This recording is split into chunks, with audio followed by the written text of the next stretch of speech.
यही जज्बा रहा तो मुश्किलों का हल भी निकलेगा।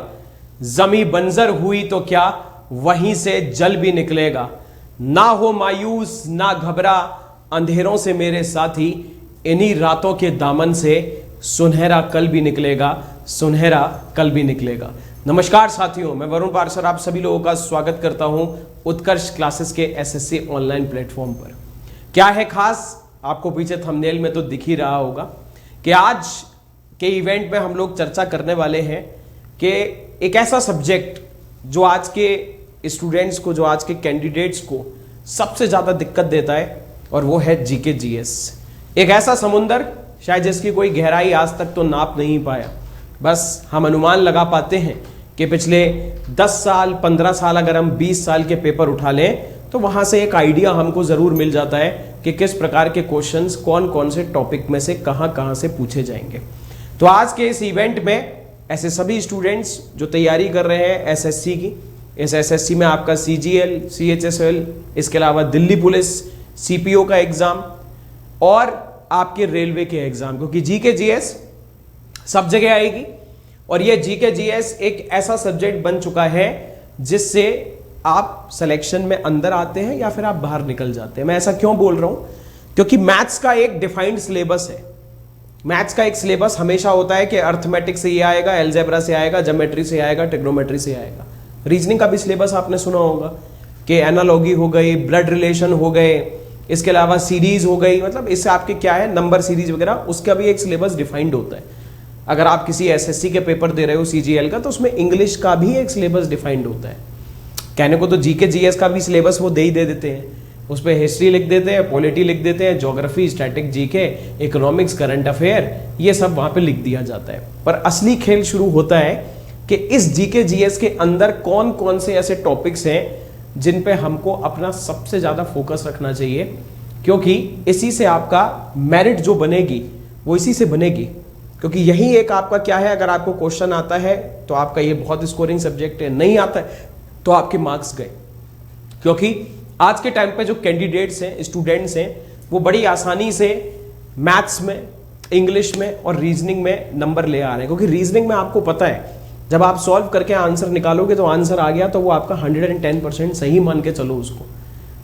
फिर आप मैथ्स का अगर कोई क्वेश्चन सॉल्व कर रहे हो तो आपका आंसर निकल के आ गया, आप उसको क्लिक कर दोगे, आपको पूरी श्योरिटी हो जाएगी 101% ये आपका बिल्कुल सही है। खेल आता है सारा जीके जीएस का। तो आज के इस इवेंट में मैं आपको ये बताऊंगा कि आप जीके जीएस की किस तरीके से तैयारी कर सकते हैं, कौन कौन से वो टॉपिक्स हैं जिन पे आपको फोकस रखना चाहिए। और आज के हम इस इवेंट में हिस्ट्री, पॉलिटी, ज्योग्राफी, इसके अलावा साइंस जिसमें आपका फिजिक्स भी है, केमिस्ट्री भी है, बायोलॉजी भी है, इसके अलावा स्टैटिक, जीके, इन सब टॉपिक्स का मैं आपको बारीकी से एक आइडिया दे दूंगा कि आप जब अगले टाइम पेपर देने जाएं, जो कि आपको पता है कि ग्रुप डी का एग्जाम आने वाला है, एसएससी, सीएचएसएल, सीजीएल का एग्जाम, सीजीएल का मैं मानता हूं पोस्टपोन हो गया, पर एग्जाम तो होगा उसका, भले सितंबर में पोस्टपोन हुआ है। और दिल्ली पुलिस जो कि एक बहुत डिमांडिंग जॉब है आजकल के स्टूडेंट्स, आजकल के कैंडिडेट्स के लिए, उसका एग्जाम भी आपको मोस्ट प्रोबेबली नवंबर दिसंबर में देखने को मिल जाएगा। तो ये आने वाले आपके 2-3 महीने हैं दिल्ली पुलिस के। सीजीएल का एग्जाम नेक्स्ट टाइम है ही, तो उस सब में आपको ये जो इवेंट है आज का वो बहुत हेल्पफुल रहने वाला है। वैसे तो आप इस चीज को बहुत अच्छे से ऑलरेडी जानते होंगे कि सीजीएल में आपके 25 क्वेश्चंस आते हैं, वही 50 नंबर के। यही खेल आपका सीएचएसएल में भी है, यानी कि एक अच्छा खासा वेटेज है।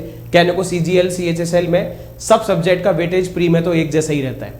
वही 25 क्वेश्चन रीजनिंग के आएंगे, फिर मैथ्स के आएंगे, फिर इंग्लिश के आएंगे, फिर जीके जीएस के आएंगे। तो वो आपका सीजीएल, सीएचएसएल, यानी कि मैं आपको बस बताना चाह रहा था कि 50 नंबर बहुत इंपॉर्टेंट है अगर जीके जीएस के हिसाब से देखा जाए।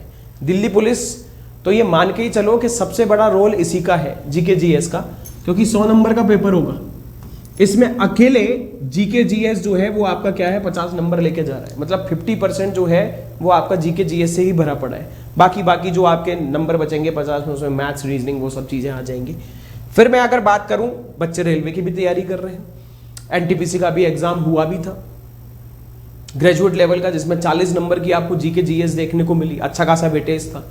फिर आने वाले समय में आपको ग्रुप डी का पेपर देखने को मिलने वाला है। कह रहे हैं कि सितंबर के एंड में या आने वाले अक्टूबर में आपको ग्रुप डी का एग्जाम देखने को मिलेगा। वहां पे भी आपकी 20 नंबर की जीके जीएस आएगी। और कहने को आज के टाइम पे कंपटीशन जब इतना ज्यादा हो गया है तो हमारे लिए तो एक नंबर भी एक एक नंबर मैं बोलूं अगर, तो एक एक नंबर भी बहुत हमारे लिए कीमती है, क्योंकि जब मेरिट निकलती है ना तो 0.5 मार्क्स में 50 हजार स्टूडेंट बाहर हो जाते हैं।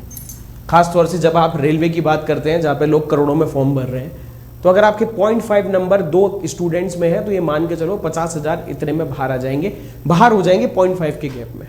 तो मैं आपको बता देता हूं क्या हमारे लिए खास है यहाँ पे। पहले तो मैं आपको ये बता दूं कि ये वो चीजें हैं जिनको आपको हर हालत में कवर करना है जीके जीएस में।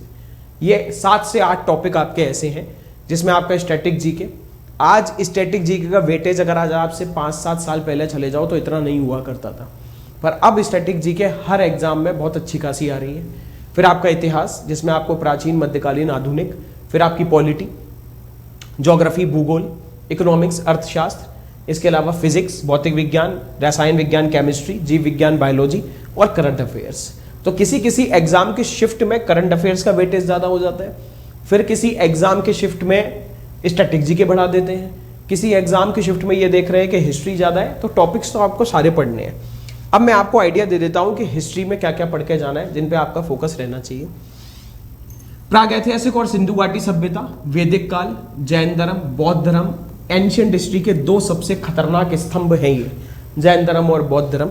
फिर आगे की अगर बात की जाए इसमें तो महाजनपद हो जाएगा, मौर्य वंश, गुप्त वंश और आपका क्या हो जाएगा, वर्धन वंश आपको यहां पे देखने को मिलेगा। फिर आगे की बात करें तो चोल वंश, यानी कि आपके दक्षिण भारत के साम्राज्य हो गए जिसमें आप चोल, चेर, पांड्य को कवर अप कर सकते हैं। फिर आपके विदेशी आक्रमण, यानी कि मध्यकालीन इतिहास की शुरुआत यहां से हो जाती है, मेडाइवल हिस्ट्री की, मध्यकालीन इतिहास की, जिसमें आप विदेशियों के आक्रमण, मोहम्मद गोरी, महमूद गजनी, ये सब आपको पढ़ना होता है। दिल्ली सल्तनत, आपको 5 वंश पढ़ने होंगे, गुलाम, खिलजी, तुगलक, सैयद और लोधी वंश, जो कि बहुत इंपॉर्टेंट है। एसएससी को कुछ ज्यादा ही दिल्ली सल्तनत पसंद है क्योंकि वहां पे से टॉपिक्स बनते हैं। मैं मानता हूं ये चर्चा में है कि मुगल टॉपिक से सिलेबस से हटा दिए गए हैं, पर अभी जो वर्तमान में परिस्थिति है वही के 6, 7, 8 की उससे हटाए गए हैं। और अभी भी आपको कुछ एग्जाम्स देखने को मिल रहे हैं जहां पे मुगल के क्वेश्चंस अभी भी पूछे जा रहे हैं। तो इसमें आपका बाबर, हुमायूं और शेरशाह सूरी, अकबर, जहांगीर, शाहजहां, औरंगजेब, ये सब आपको पढ़ने हैं। सिख गुरु, जो 10 के 10 सिख गुरु है उनके बारे में जानकारी।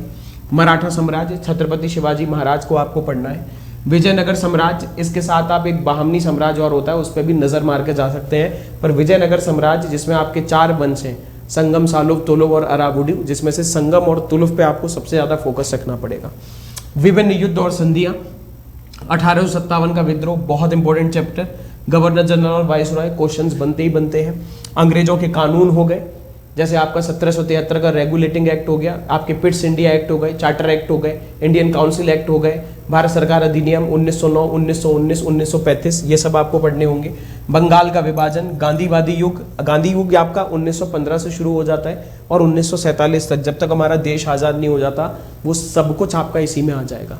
ब्रिटिश शासन का विस्तार कैसे हुआ, क्रांतिकारी आंदोलन पढ़ने पड़ेंगे, भगत सिंह, राजगुरु, सुखदेव साहब, स्वतंत्रता के लिए संघर्ष, सामाजिक और धार्मिक सुधार आंदोलन, बहुत इंपॉर्टेंट चैप्टर है। रामकृष्ण मिशन पढ़ा होगा, ब्रह्म समाज, आर्य समाज, थियोसॉफिकल सोसाइटी, वो सब इसमें आ जाएंगे। कांग्रेस और उसकी बैठक आती है, और आपका मुस्लिम लीग। ये आपकी हिस्ट्री की ये चीजें हैं जिन पे आपका फोकस बहुत होना चाहिए। फिर आता है संविधान, पॉलिटी। मैं कह सकता हूं अनडाउटेडली जीके जीएस का एकमात्र ऐसा सब्जेक्ट कि अगर आपने इसका पूरा सिलेबस कवर कर लिया तो इसमें अगर आपके 6 क्वेश्चन आते हैं या 5 क्वेश्चन आते हैं तो आप 5 के 5 क्वेश्चन लगा के आ पाओगे, क्योंकि इसका सिलेबस बहुत कंसाइज है और क्वेश्चंस भी टू द पॉइंट बनते हैं। क्योंकि हिस्ट्री का सिलेबस बहुत बड़ा है, ज्योग्राफी का बहुत बड़ा है, इकोनॉमिक्स एक बहुत डायनामिक सब्जेक्ट है, उसमें से कहीं से भी क्वेश्चन आ सकते हैं। पर पॉलिटी अगर अच्छे से पढ़ ली तो आप चीजें कवर कर पाओगे।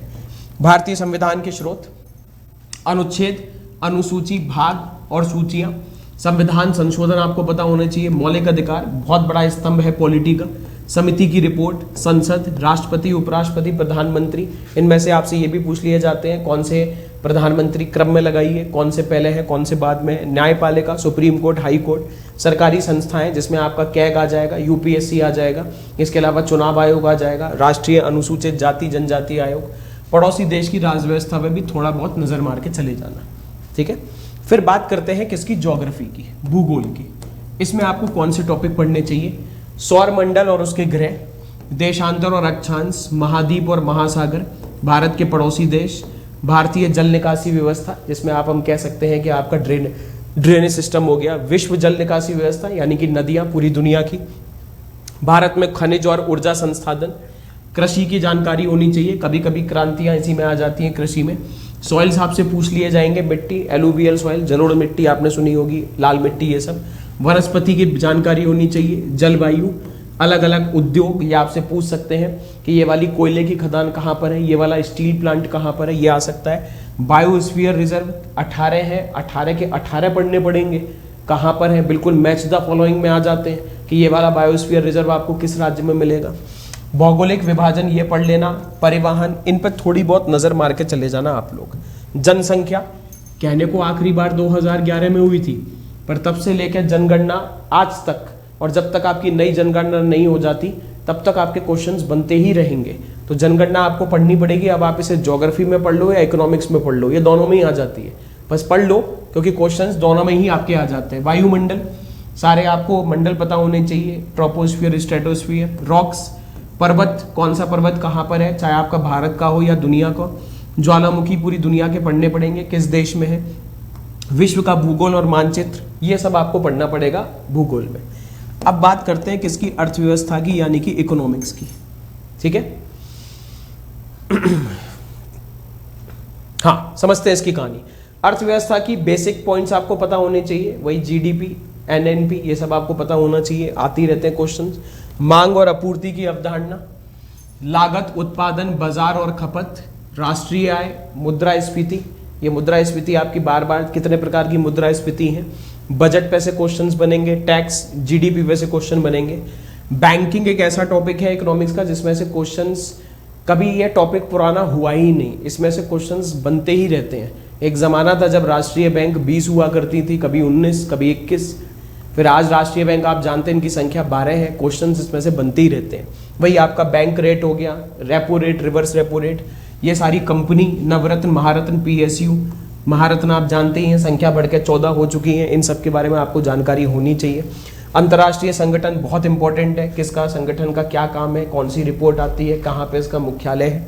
फिर सरकारी योजनाएं और पंचवर्षीय योजना। पंचवर्षीय योजना आप देखो खत्म हो चुकी है, 2012 से 17 तक चलनी थी, 15 में खत्म हो गई, पर आज भी पंचवर्षीय योजनाओं में से क्वेश्चन आते हैं। 10 साल हो गए पंचवर्षीय योजना खत्म हुए, पर आज भी उनमें से क्वेश्चंस बन रहे हैं, किस पंचवर्षीय योजना का क्या टारगेट था और क्या उसकी ग्रोथ उसने अचीव करी।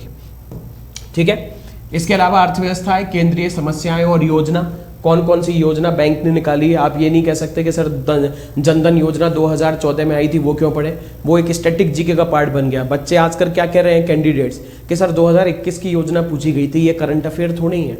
अरे भाई, ये स्टैटिक जीके का पार्ट हो गया। मान लीजिए कोई योजना ऐसी है जो आज भी बहुत ज़्यादा जिसका रेलिवेंट है, तो आप ये नहीं कह सकते कि सर आयुष्मान भारत तो 2018 में आई थी, वो आज आप कैसे पूछ ली पेपर में, तो वो स्टैटिक जीके का पार्ट बन जाता है। इसलिए योजनाओं पे भी अपना फोकस रखें, करंट वाली भी और स्टैटिक वाली भी। स्टॉक, डिबेंचर और विदेशी व्यापार, ये आपको पढ़ना चाहिए, स्टॉक मार्केट इंपॉर्टेंट है। मौद्रिक नीति आपसे पूछी जाएगी, ये आपका क्या है, इकोनॉमिक्स। फिर अगर मैं बात करूं किसकी, आपकी भौतिक विज्ञान, फिजिक्स की। ठीक है, हालांकि साइंस में अधिकतर ये देखा गया है, अगर मैं रेलवे को हटा दूं, क्योंकि रेलवे में तो साइंस का अच्छा खासा वेटेज है, फिर जब आप सीजीएल, सीएचएसएल और दिल्ली पुलिस के लिए जाते हो तो इसमें फिजिक्स, केमिस्ट्री के क्वेश्चन एक जैसे ही आते हैं, कभी 2 आ गए, कभी 1 आ गए। बायोलॉजी सबसे ज़्यादा आपके पेपर में पूछी जाती है, पर पढ़ने तो आपको सभी पढ़ेंगे। फिजिक्स की बात करें तो प्रकाश और प्रकाशिकी, ऊष्मा और ऊष्मगतिकी, तरल यांत्रिकी आपसे पूछा जाएगा, विद्युत धारा यानी कि करंट और उसके प्रभाव क्या होते हैं, बल और दाब यानी कि प्रेशर और फोर्स से संबंधित क्वेश्चन आएंगे, साउंड से क्वेश्चन आएंगे, ग्रेविटेशन। ठीक है, वर्क एंड एनर्जी, तरंग, रेडियो एक्टिविटी जो होती है, खोज, कौन से ज़्यादा साइंटिस्ट के द्वारा किस चीज़ की खोज की गई, यूनिट्स आपसे पूछ ली जाएंगी कभी कभी। इसके अलावा परमाणु की संरचना, एटम्स में क्या क्या होता है, वही आपका प्रोटॉन हो गया, इलेक्ट्रॉन, न्यूट्रॉन, ये सब आपको पढ़ना होगा। ठीक है, फिर अगर मैं बात करूं किसकी, अगर मैं केमिस्ट्री की बात करूं, रसायन विज्ञान की, तो उसमें धातु, मेटल्स, नॉन मेटल्स और मिक्स्ड मेटल्स क्या है, एसिड, बेस और आपका क्या है, लवण वगैरह, ये सब सॉल्ट्स पूछे जाएंगे। धातु कर्म, कार्बनिक रसायन, आवर्त सारणी, पीरियोडिक टेबल पे से क्वेश्चन आ जाते हैं कि इनमें से कौन कौन सी नोबल गैसेज हैं, ये सब इस प्रकार के क्वेश्चंस बनते हैं। ठीक है, आदर्श गैस, रासायनिक गुण आपसे पूछे जा सकते हैं, प्लस आपका विलयन आपसे पूछा जा सकता है।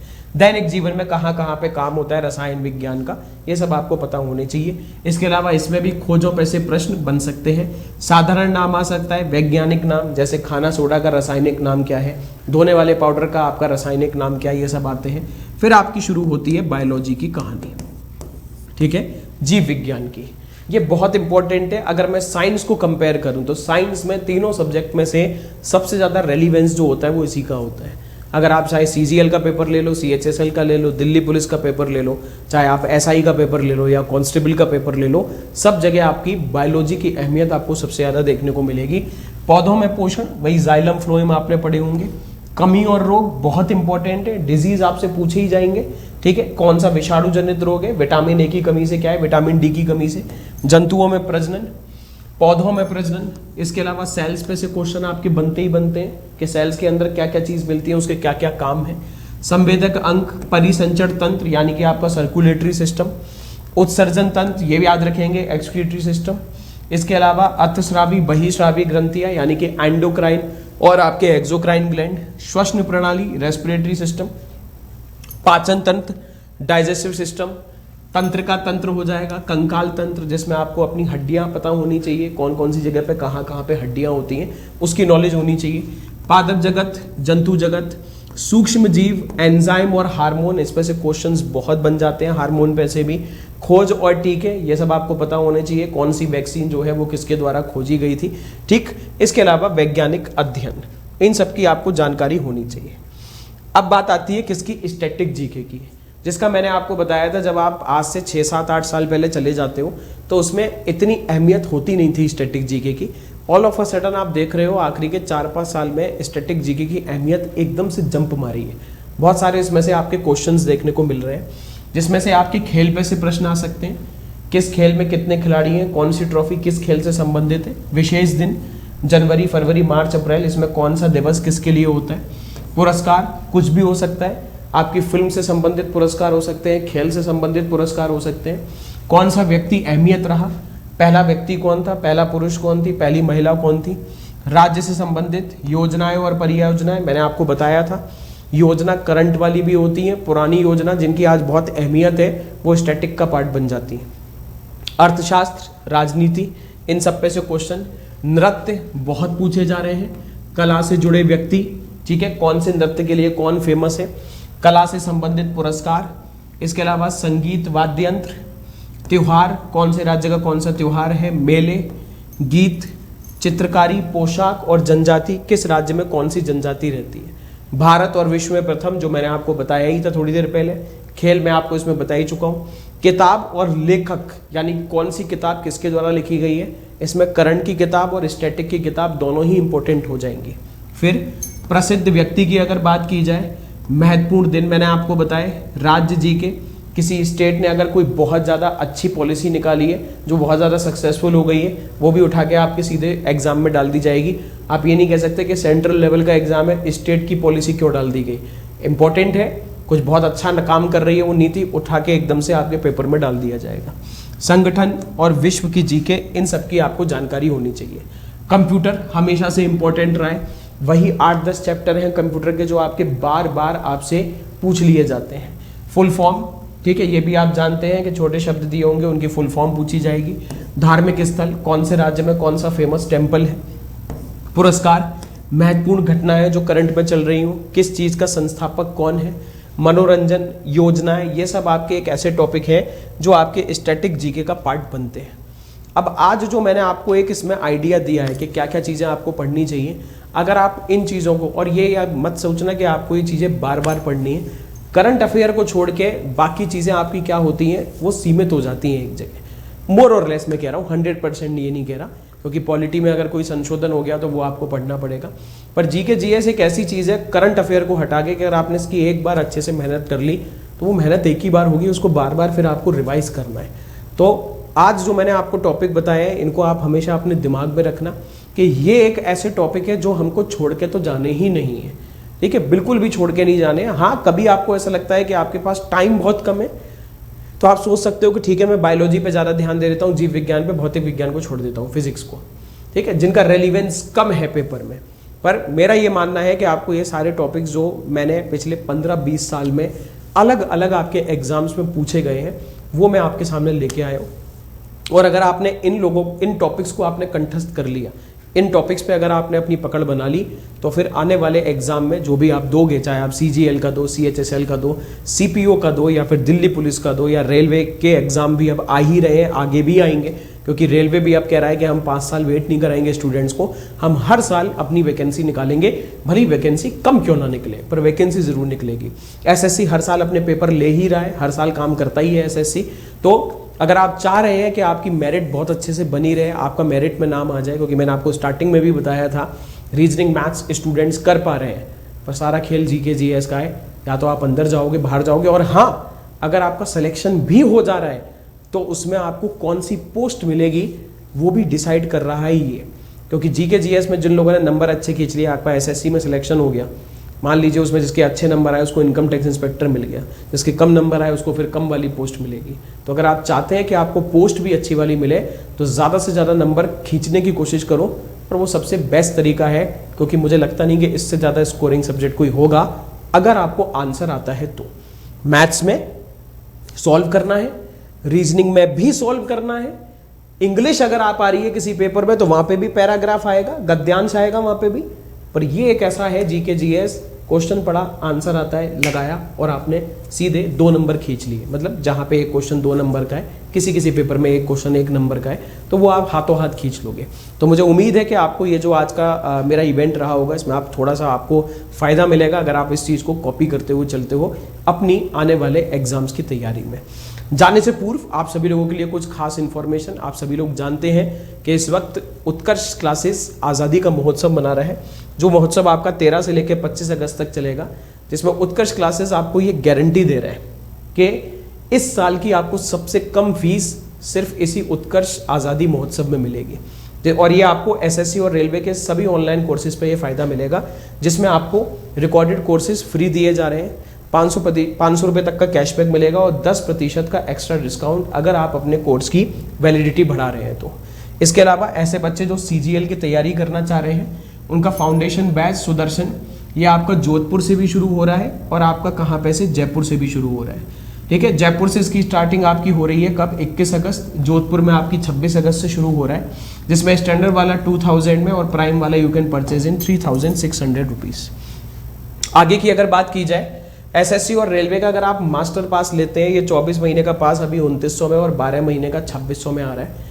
मान लीजिए आपने 24 महीने का पास लिया, तो इन 24 महीने में हम जितने भी SSC और रेलवे से संबंधित आपके जो बैचेस आएंगे लाइव रिकॉर्डेड, हम DPP जो देते हैं, क्वेश्चंस देते हैं, टेस्ट सीरीज देते हैं, MCQ देते हैं, वो सब आने के वाले 24 महीने में आपके लिए बिल्कुल फ्री हो जाएंगे।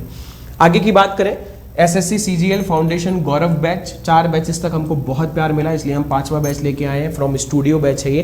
प्राइम वाला 2200 में, स्टैंडर्ड वाला आप 900 रुपये में परचेज कर सकते हैं।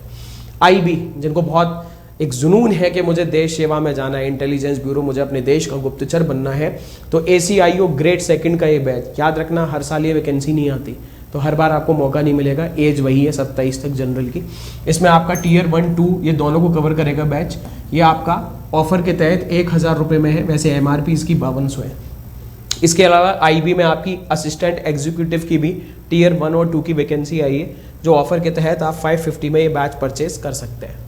GD का बैच, अगर GD की तैयारी कर रहे हैं, मोस्ट प्रोबेबली आपको साल के एंड में या अगले साल के शुरू में इसका पेपर देखने को मिल जाएगा। जोधपुर क्लासरूम से बैच प्राइम वाला 1950 में, स्टैंडर्ड वाला आप 1000 में परचेज कर सकते हैं। और आपका कांस्टेबल GD बैच जो है जयपुर क्लासरूम से आप पढ़ना चाहें तो ये उसका ऑफर प्राइस वही है आपका, चाहे आपका स्टैंडर्ड का हो या प्राइम का हो। ये अलग अलग क्यों है? अगर आप जोधपुर के टीचर से पढ़ना चाहते हो तो ये, और जयपुर की फैकल्टी से पढ़ना चाहते हो तो ये। दिल्ली पुलिस कांस्टेबल आपका पेपर होगा ही होगा नवंबर दिसंबर में, तो ये 75 डेज का टारगेट बैच जयपुर क्लासरूम से प्राइम वाला 1300 में, स्टैंडर्ड वाला आप 950 में परचेज कर सकते हैं। और 100 डेज का भी हमारा टारगेट बैच चल रहा है जयपुर क्लासरूम से, जो प्राइम वाला 1300 में और स्टैंडर्ड वाला आप 950 में परचेज कर सकते हैं। दिल्ली पुलिस कांस्टेबल का अफसर बैच, ये स्टूडियो बैच होगा, प्राइम वाला 1050 में, स्टैंडर्ड वाला आप 700 में परचेज कर सकते हैं। और इसके अलावा आपका दिल्ली पुलिस कांस्टेबल का टारगेट बैच भी लाइव फ्रॉम स्टूडियो, प्राइम वाला 950 में, स्टैंडर्ड वाला आप 600 में परचेज कर पाएंगे।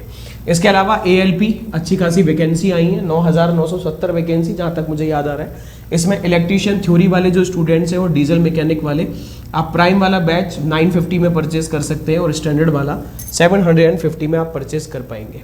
ग्रुप डी का पेपर होगा सितंबर के एंड में या अक्टूबर में, ये बैच ये आपका शुरू हो जाएगा पेपर। तो एक group D 50 days target batch, prime वाला 650 में, स्टैंडर्ड वाला आप 450 में। इसके अलावा लक्ष्य 4.0 बैच, ये आप प्राइम वाला 650 में और स्टैंडर्ड वाला आप ऑफर के तहत 450 में परचेज कर सकते हैं। MTS का 70 डेज का target batch, prime 1 in 850 and the standard one you can purchase in 500, and when the students who are doing preparation for SSC CPO, that means Delhi Police SI, the 60 days target batch you can purchase the prime one in 900 rupees and the standard one, for that you have to pay 600 rupees. तो that's it।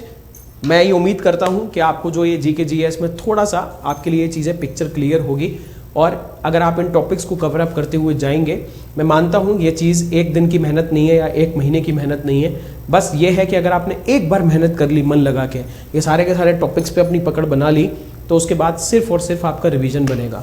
और आप भी जानते हैं कि सरकारी नौकरी जिसमें इतनी सारी सहूलियत है, एक महीने की तैयारी से तो नहीं मिलेगी। तो आज आप मेहनत करिए, आज आप मन लगा के मेहनत करिए और फिर आने वाले जब तक आप रिटायर नहीं हो जाओगे, सरकारी नौकरी आपके लिए हमेशा सहूलियतों से भरी रहेगी। चैलेंजेस वहाँ पे भी होंगे, मैं ये नहीं कहता कि सरकारी नौकरी के बाद ज़िंदगी आराम की है, वहाँ पे भी बहुत सारे चैलेंजेस हैं, पर एक खुशी होती है कि आज आप सरकारी नौकरी पे हो, आपकी नौकरी सुरक्षित है।